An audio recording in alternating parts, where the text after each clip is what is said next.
எங்களுடைய கூட்டணியிலிருந்து வெற்றி பெற்றவருடைய ஆதரவோடு தான் நீங்கள் இன்றைக்கு ஆட்சி அமைத்திருக்கிறீர்கள். அதை செஞ்சுங்க.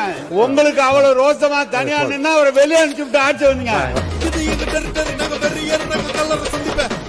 கிட்டத்தட்ட 22-23 கட்சி கூட்டணி திராவிட முன்னேற்ற கழகம் கடந்த 10 வருஷமா 3 முறை மிகப்பெரிய வெற்றி ஒத்துக்கிறோம். நீங்க தான் ஆளுங்கட்சி ஒத்துக்கிறோம். ஆனால் 2026ல தமிழக வெற்றி கழகம் தனி பெரும் கட்சியாக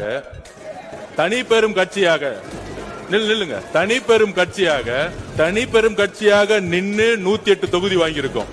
தனி பெரும் கட்சி, வெறும் இளைஞர்கள் மட்டும். திமுகக்கு இந்த கூட்டணி கட்சி இல்லன்னு நினைச்சுக்கோங்க. கூட்டணி கட்சி கிட்ட 15% வரும். அந்த 15% இல்லன்னு நினைச்சுக்கோங்க. சென்னையில அந்த 2 தொகுதி கூட ஜெயிச்சிருக்க முடியாது. தமிழ்நாட்டுல 10 தொகுதி ஜெயிச்சிருக்க முடியாது.